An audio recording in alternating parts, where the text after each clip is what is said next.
સેવા નમો તે મને સાક્ષાત કૃષ્ણયનાદિ સંત મૂર્તિ રક્ષા કરો તે મને જેણે ભારતમાં પંડિત જનો વિદ્યા વડે જીત્યા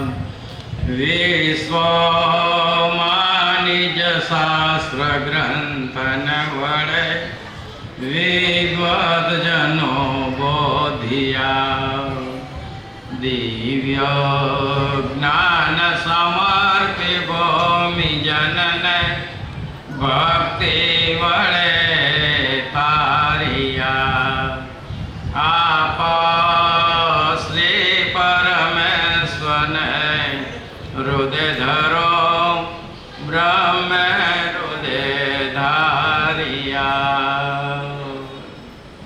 ઓમ યનાદિ શ્રી કૃષ્ણ નારાયણાય નમો નમઃ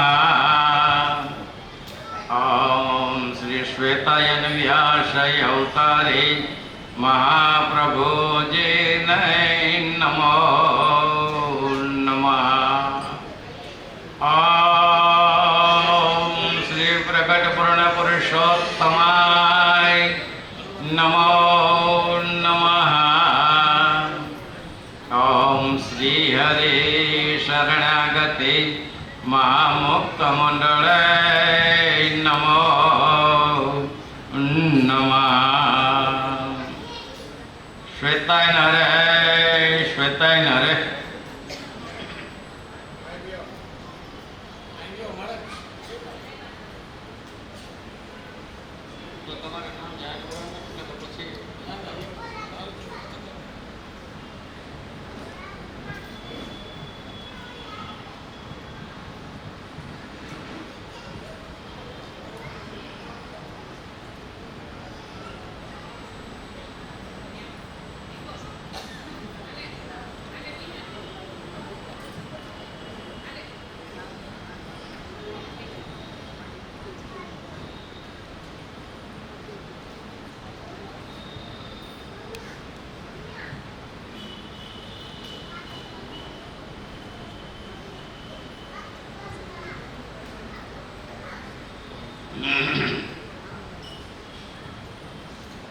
શ્વેતાયન હરે શ્વેતાયન હરે આ લોકમાં જે કુસંગના શબ્દો મા બાપ વગેરે છે તેને ભગવાન અને સંતમાં વાપરીને દિવ્ય અક્ષરધામમાં પરાવાણી રૂપે કરી નાખવા અને વિજય થવું અંતરમાં વસેલા સંત અને બહારના સંતોને એક કરીને પોતે સંત થઈને સંતના મંડળમાં વસવું પોતાનું કુટુંબને સંત સ્વરૂપ બનાવી દેવા અને બળિયા થવું આવા ભક્તની સહાયમાં ભગવાન તથા સંત રહે છે તેવા થઈને બેફિકર રહેવું કઈ ચિંતા ન કરવી ભગવાનને એમ ને એમ અધિક ભજ્યા કરવા અને સંતનો સમાગમ અધિક ને અધિક રાખ્યા કરવો અને એવા દિવ્ય સત્સંગ તે પોતાના પરમ મોક્ષને માટે કરતો રહેવો લૌકિક ઈચ્છાઓને પડી મેલીને અવલૌકિક કરીને સંતોમાં ભળીને સેવા લેવી પણ માયિક ભાવ અને તૃષ્ણા તે ન કરવા આવો સત્સંગ તે જ તે જીવાત્માના પરમ કલ્યાણ અર્થે કરવો ભગવાનનું સંતનું અને સત્સંગનું ખંડન તો મોટા અપરાધ છે તે ન કરવા ભગવાન તથા મુક્તો સંત કૃપાએ કરીને જીવને કલ્યાણને અર્થે પૃથ્વીમાં પ્રગટ થયા છે.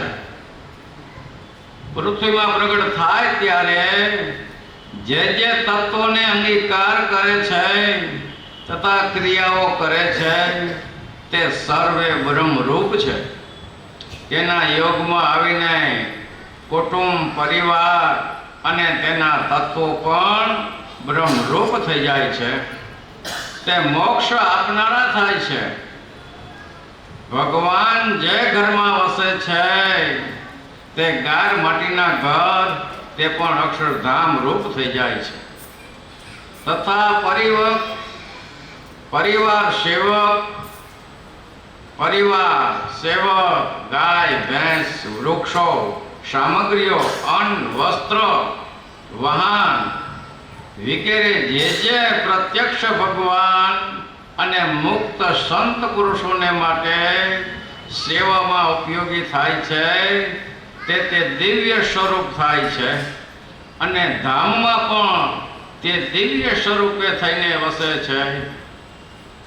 અને ભગવાન તેના સેવક મંડળને પોતા ભેળા ભેળવી છે. માટે પ્રગટ પ્રમાણ ભગવાનના સેવક તે પૃથ્વી પર અક્ષરધામ સહિત શ્રી હરિમાં જ વસેલા છે એમ સમજવું. આવી સમજણ વાળો બળિયો ભક્તનું કાર કર્મ માયા ભૂંડું કરી શકતો નથી. અને એવા ભગવાન તથા સંતની આવી સમજણ નિષ્ઠા ફેરફારવાળી હશે તો તેવાનું ભગવાન લોડું કરવાનું ઈચ્છે તો પણ લોડું થતું નથી. ભગવાન જીવના કલ્યાણ માટે પ્રત્યક્ષ મનુષ્ય સ્વરૂપે પ્રગટ્યા છે ત્યારે મનુષ્યના જેવી જ સર્વ ક્રિયાઓ કરે છે. તેને દેખીને ભગવાનનો ભક્ત હોય તો તે દિવ્ય લીલા ચરિત્ર જાણે છે અને ગાય છે. માટે વિલાસ, રમૂજ, ભોજન, ખેલ, લીલા વગેરે સર્વ મનુષ્યના જેવા જ ચરિત્રો ભગવાન કરે છે. હારવું, જીતવું, ભય, શોક, કામ, ક્રોધ, લોભ, મોહ, મદ, મત્સર, આશા, તૃષ્ણા, ઈર્ષા, અહમમત્વ, પરિગ્રહ, ચેષ્ટા વગેરે માઇક જેવા જ ભગવાન પોતામાં દેખાડે છે.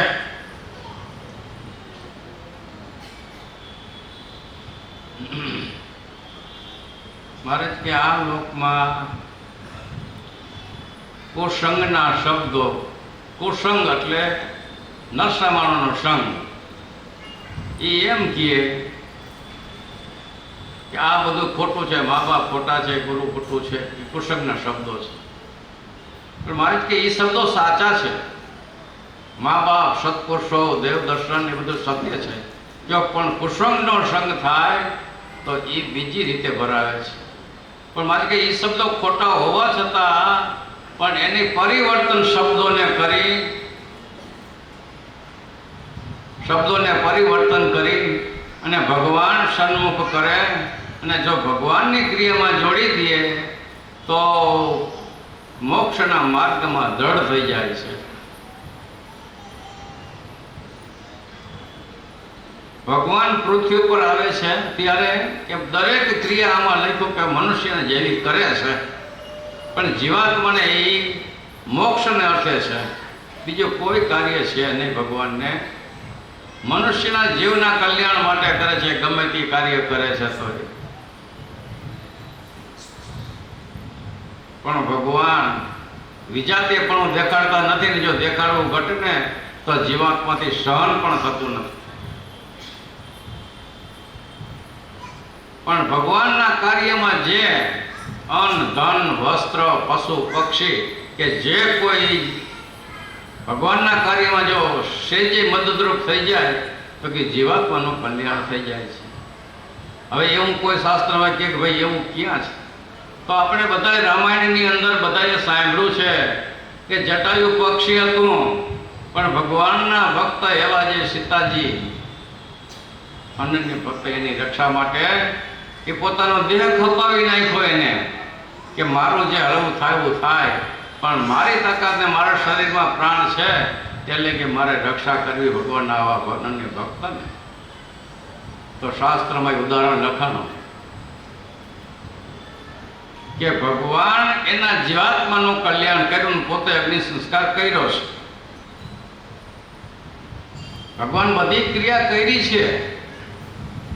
સીતાને ઓલા ઝાડવા પાળને પૂછે કે અહીં સીતા જોઈએ, સીતા જોયા, એમાં ભૂલા ઘણા પડ્યા છે. અને દ્રષ્ટાંત બધા જાણો છો કે શંભુ પરમાત્મા પણ એમાં તો ભૂલા પડી ગયા હતા, કારણ કે ભગવાનની લીલા એવી હોય છે. ભગવાનની લીલા એવી હોય છે કે ભૂલા પડી જાય. ત્યારે મહારાજ કહે છે પ્રભુ અનાદિ શ્રી કૃષ્ણ નારાયણ પ્રભુ આવ્યા છે, એની અનંત લીલાઓ કરી છે. પણ કરી છે તો કેવી રીતે કે જીવના કલ્યાણને વાસ્તે કરી છે. કોઈ પ્રકારે જો જીવ મારામાં જોડાઈ જાય, કોઈ પ્રકારે મારામાં હેત થઈ જાય, કોઈ પ્રકારે મારી વાત સાંભળતા એનું શ્રવણ થઈ જાય, તો એ જીવાત્માનું હું કલ્યાણ કરું છું. અને ભગવાનની વાણી છે એ પરાવાણી છે. લોકમાં કે કોઈને મદદ મળતી આવે એવી ન હોય, એથી વિશેષતા જ કંઈક હોય. એના ઉદાહરણો જ્યારે કહું, નહીં પણ સચોટ ઉદાહરણ ખાલી પૂરતું નહીં, પણ જ્યારે મારા જામનગરની અંદર વિચરતા હતા, વિરાજમાન હતા મંદિરની અંદર, ત્યારે ભગવાનનો એવો નિયમ હતો કે રોજ સવારે 8 થી 10 2 કલાક કાયમને માટે કથા વાંચવી, આવો ભગવાનનો નિયમ હતો. પણ વાણીની જે મધુરતા હતી અનાદિ શ્રી કૃષ્ણ નારાયણની, આપણે જેમ ત્યાં માઇકને લાઓસ ગોઠવા છે, એમ કે એક લાઓસ માઇક અગાસી હતી, જે સભા મંડપ હતો, ત્યાં બારી માઇક રાખ્યું, એટલે રોડ ઉપર નીકળતા માણસો પણ એના શબ્દો કાને પડે. તો ત્યારે રેલવેમાં બરોબર 9 વાગે એક જામનગર ટ્રેન પહોંચતી, હટાણો કરવા ગામડાવાળા બધા, એટલે રોડ ઉપરથી નીકળે માણસો, ત્યારે પબ્લિક જાજી હોય છે. તો જ્યારે આ શબ્દ મહારાજને કાને પડે, એ ભક્તોને પડે છે, જે નીકળતા હોય વટે માર્ગને, ત્યારે મનની અંદર એમ થાય, ઓહો આવી મધુરતા વાણી ક્યાં છે. ઘડીક વાર સ્થિર થઈ જાય, અને સ્થિર થઈ ગયા પછી ઘડીક વાર ઊભા રહીએ, 5 મિનિટ, જેને જેવો ટાઈમ, જેવી ઉતાવળ, જેવી જેની ભાવના, એ પ્રમાણે એ ઊભા રહીએ. અને એમાં કોઈ એવા મુમુક્ષ આત્મા હોય તો એને એવા વિચારો આવે, ઓહો આવી આ પરાવાણી, એવી વાણી મીઠી મધુરતા ક્યાંથી આવે છે. તો અંદર જઈ અને જ્યારે દર્શન કરે તો માલિકોની જે ભાવના ઉર્મી છે, તો એ ભગવાનને વિશે જોડાઈ જાય છે, અને આશ્રિત થઈ અને ભગવાનના ચરણવિંદ પકડીને મોક્ષ મેળવી લે છે. આ પ્રત્યક્ષનું કામ ભગવાનની વાણી છે, પરાવાણી છે, એની જે બીજી કોઈની વાણી હોતી નથી. અને ભગવાનના જેવું રૂપ છે બીજા કોઈનું રૂપ હોતું નથી. પણ એ કયા ખબર પડે તો કે ભગવાન એક વખત પોતે વાત કરતા કે કાશીની અંદર અમે જ્યારે વિદ્યા અભ્યાસ માટે ગયા, ઉંમર સારી 22-25 વર્ષની, તે સમયે કે અમારા ક્લાસમાં એક વિદ્યાર્થી ખોવાઈ ગયો. શું થયું? ખોવાઈ ગયો. એટલે અમારા જે પ્રિન્સિપલ હતા એ કે તમે 2 જણા જાઓ, એનું નામ લખાઈ આવો કે આ ખોવાઈ ગયો છે અમારો વિદ્યાર્થી. એટલે મારે કે મને ઊભો કર્યો, બીજા વિદ્યાર્થીને ઊભો કર્યો. એટલે અમે ગયા કે પોલીસ ચોકીમાં નામ લખાવવા.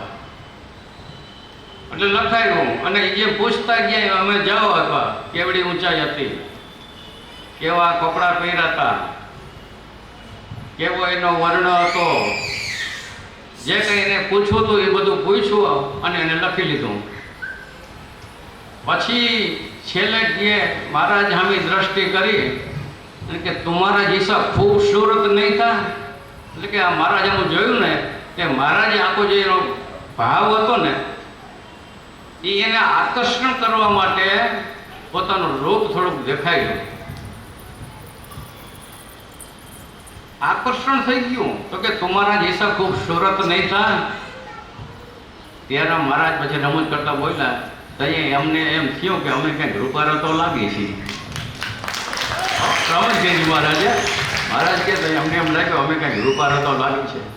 પણ શાસ્ત્રકારો કહે છે જ્યારે ભગવાન પૃથ્વી ઉપર આવ્યા હોય છે ને ત્યારે એનો રોગ અને લાવણ્યતા અને મધુરતા કોઈની ક્યાંય છૂપા રહેતા જ નથી. નક્કી માનજો, એ સેજે આકર્ષણ એમાં થાય છે. ભલે ને કૃષ્ણ પરમાત્મા શ્યામ વર્ણના હતા, છતાં પણ મુમુક્ષ જીવાત્મા કેટલા જોડાણા અને કેટલાના ઉદ્ધાર કર્યા. હે, આપણે બધાને શાસ્ત્રની ખબર છે, નથી ખબર એવું નથી, બધા જાણીએ છીએ. પણ મારે કે જો